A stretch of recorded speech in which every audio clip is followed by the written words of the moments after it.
Hello everyone, welcome to another session on literary theory, 5th semester BA English paper.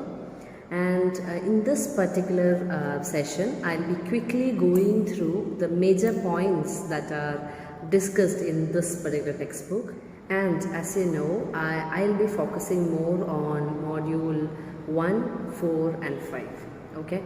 And the first set of videos will be on module. I have divided the module 1 into 7 different areas, and we will discuss all the major points under all these 7 different areas in detail in separate videos, so that it will be easy for you to locate what exactly I'm talking about. I mean, from where I'm talking about all these things. So that's why I've divided into 7 separate videos. Rather than being lengthy, I thought like it will be easy and convenient and in fact attractive for you if I divide it into small sessions. That's why. So I want all of you to go through all the 7 videos to have a better understanding of the module 1 of this particular textbook. Okay, we will start with our discussions on module 1. So these are the 7 different areas that we have to see in this particular module. First one is liberal humanism versus literary theory. We will look into some definitions of these two terms, liberal humanism and literary theory. And in the next video or in the second discussion will be on tenets of liberal humanism. I have already done another video on tenets of liberal humanism. You can refer to that, and there will be some additions from the textbook in this particular video. And the third one will be on liberal humanist approach. You'll not find much differences between these different topics, but they are discussed in this particular pattern in your textbook, and that is why I have followed this pattern. Then fourth one, literary theory. Then fifth discussion will be on history of literary theory, a broadened kind of history of literary theory.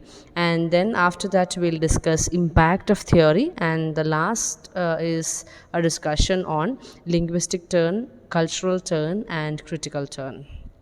Okay, so the first idea that we are going to discuss is liberal humanism versus literary theory.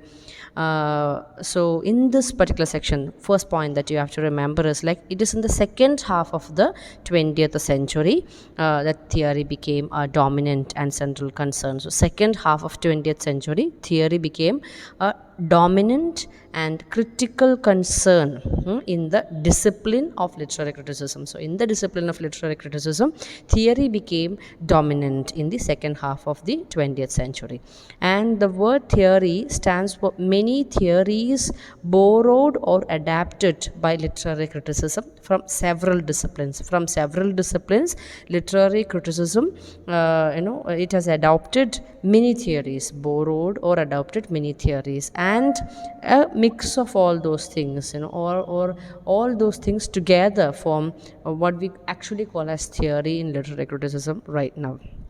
And then we also have the definition of David Lodge in this particular context, and he sees theorization in literary field as a process in which literary criticism has been drawn into the vortex of a powerful new field of study in which all disciplines are merged and interfused and goes under general name of theory. So this is more or less like what we have discussed in the previous point, that many theories borrowed and or adopted from various disciplines, and they all got merged together. That is what we see in theory according to David Lodge.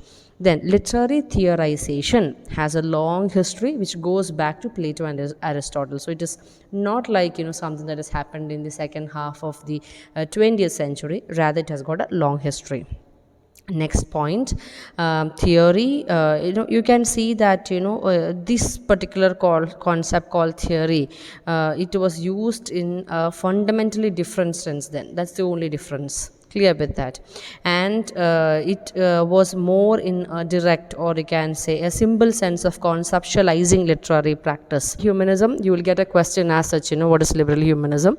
It is generally considered as, or you can say sometimes referred to as, theory before theory. There was a theory before what we actually call as theory in the second half of the 20th century.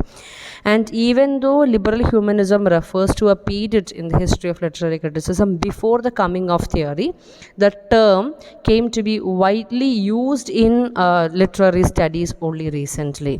Okay, and according to Yuval Noah Harari, liberal humanism holds humanity as the essence of the meaning of the world and as the source for all ethical and political authority. Then, this school believes in the potential of humans to attain excellence and recognizes no moral or natural power above that of human beings. So, what is the ultimate authority in this particular context? And that is human beings.